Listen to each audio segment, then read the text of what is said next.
Yeah. Madam Speaker, I vote no with the option to explain my vote. Thank you. Yes, you may. Shan Junard. 238 members voting in affirmative, 10 against, 9 abstentions. The findings and recommendations contained in the committee report number 102 are hereby adopted.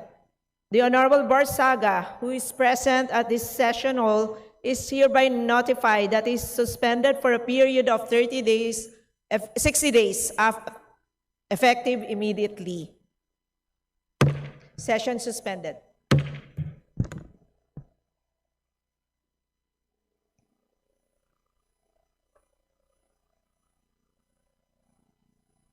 Madam Speaker, distinguished colleagues, isang mapagpalayang hapon po sa ating lahat.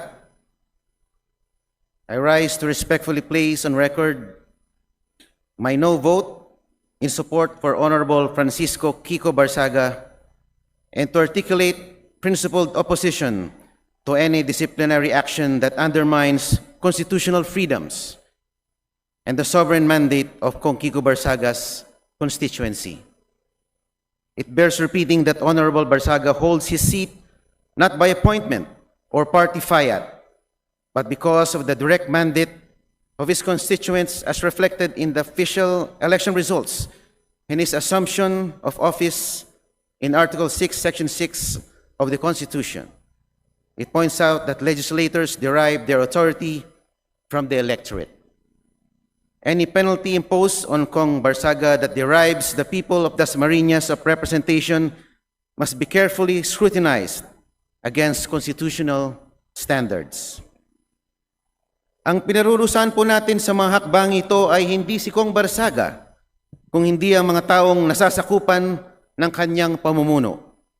Ang mga mamamayan ng Dasmariñas, Cavite ang nagbigay ng kanyang mandato at siyang nagluklok sa kanya upang iparating at marinig ang kanilang tinig sa kapulungang ito. Tila tinatanggalan natin siya o sila ng lehitimo at malinaw na pamumuno sa paulit-ulit na mga hakbang upang patahimikin ang kanilang representante. Patuloy na pinarurusahan ang kongresistang nagmiyaw-miyaw, ngunit wala pa rin nakakasuhan na malalaking magnanakaw. Masyado naman po tayong naging sensitibo. Sa larong basketball, tayo tinatawag na mga nana. Konting sagi lang, nagpa-foul na agad.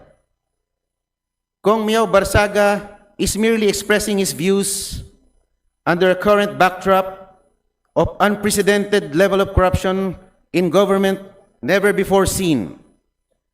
Nagsasalita lang naman po siya base sa kanyang nakikita at naobserbahan. Hindi po siya nag-imbento o gumagawa ng kwento na kathang-isip lamang. If the disciplinary actions against Kong Barsaga stem from speech that discusses public issues such as statements on corruption or critical commentary, such actions risk contravening the fundamental right to freedom of speech and curtailing legitimate political expression. In closing, I reiterate the call I made the last time I rose in plenary to speak about the same matter. Huwag po natin hahayaan ang institusyong ito, ang House of Representatives, nagipitin ang kanilang sariling mga miyembro. Maraming salamat po, Madam Speaker. Majority Leader. Madam Speaker, may I now recognize Representative Robert Nazal to explain his vote. The Honorable Nazal is recognized.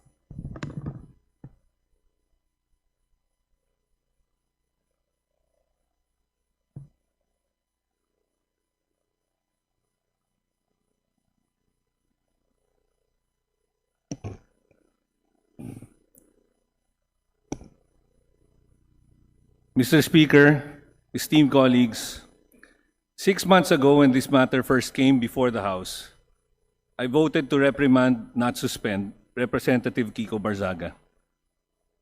I did so after carefully weighing our Constitution, our rules, and the fundamental demands of due process. While I considered the conduct unbecoming of a member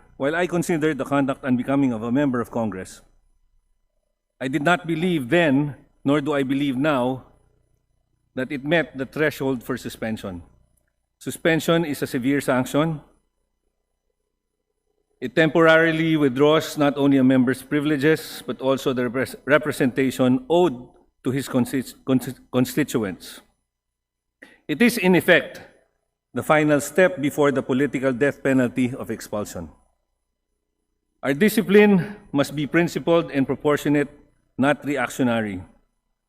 To impose another 60-day suspension today would be inconsistent with that principle and with the standards we seek to uphold. While attacks against this institution through social media are indeed improper and undermine public trust, our response must remain measured and just. We have a duty to balance accountability with fairness and to allow room for correction without unnecessarily depriving the people of the 4th District of Cavite of their chosen representative. For these reasons, in the interest of consistency and institutional integrity, I respectfully oppose the motion to suspend Representative Barzaga anew. Thank you, Madam Speaker. Majority Leader. Madam Speaker, may I now recognize Representative Elijah San Fernando to explain his vote. The Honorable San Fernando is recognized. Madam Speaker, mga kaibigan, ang kalayaan po sa pagsasalita at pagpapahayag ng damdamin ay nag-a-apply kahit sa taong pinakaayaw natin. Kahit pakaalitan, kaaway, o kinasusuklaman natin ng isang tao, hindi nito maaalis ang kanyang karapatang makapagsalita at ipahayag ang kanyang saloobin. Freedom of speech, Madam Speaker, is not selective. Hindi ito pumipili ng kulay o paniniwala sa politika. It is a constitutionally guaranteed and protected right. This representation understands the concerns of our colleagues in this august chamber. True, we must observe proper decorum. True, we, elected officials, are held to a higher ethical standard. Totoo na dapat nirerespeto at pinoproteksyonan ang ating institusyon. Pero ako po ay naniniwala na ang muling pagsuspinde kay Representative Barzaga ay hindi magpapanumbalik ng respeto ng taong bayan sa ating institusyon. Ang pagsuspinde sa isang halal na opisyal ay hindi magpoprotekta, bagkus lalong magpapahina sa kongresong ito. The will of the electorate should always reign supreme. Si Representative Barzaga ang pinili ng mamamayan ng Dasmariñas. Kaya sila lang din ang may karapatan na magtanggal sa kanya. Hayaan po natin na ang mga taga Dasmariñas ang humusga, humatol sa kanilang hinalal na kinatawan. Yun lamang po, Madam Speaker at mga kaibigan sa bulwagang ito, magandang hapon po sa atin. Majority Leader. Madam Speaker, may I now recognize Representative Egay Erice to explain his vote. The Honorable Erice is recognized. Thank you, Majority Leader. Thank you, Madam Speaker. I still recall some 50 years ago, when former President Ferdinand Edralin Marcos Sr., speaking to us, youth leaders of the nation, saying he wanted to combine the wisdom of the youth with the foolishness of the old. He said, the greatest advantage of the youth is the right to make mistakes in the process of learning. Mayroon po kasabihan, pagka yung bata, kakamali, kumisan, nakakatuwa. Pero pagka yung matandang katulad ko ang nagkamali, parang nakakabwisit na.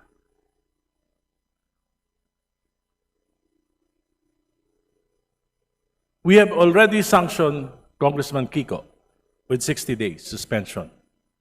And in respect to my old friend, the late P.D. Barzaga, considering his youth, I can no longer vote for an extension of his suspension. Furthermore, there are lingering questions regarding members of this House violating conflict of interest, contractors, traders selling projects, yet we have not acted on them. In fact, we have tolerated them. What message would it send if we suspend those who fight corruption while allowing those who commit to remain untouched in this House? Some of the posts of Congressman Kiko, I would submit as extremely reckless. Pero nakikita ko rin po, meron din po siya mga posts that reflects public sentiment. Kaya ngayon po, pinili ko ang magpatawad. Dasal ko, Panginoon, patawarin niyo po ako tulad ng pagpapatawad ko sa kapwa ko. Pinili ko, I chose to be kind. Not just to Kiko. Chose to be kind to the almost 1 million population of Dasmariñas, Cavite, the constituency of Congressman Kiko Barsaga. Salamat po. Majority Leader.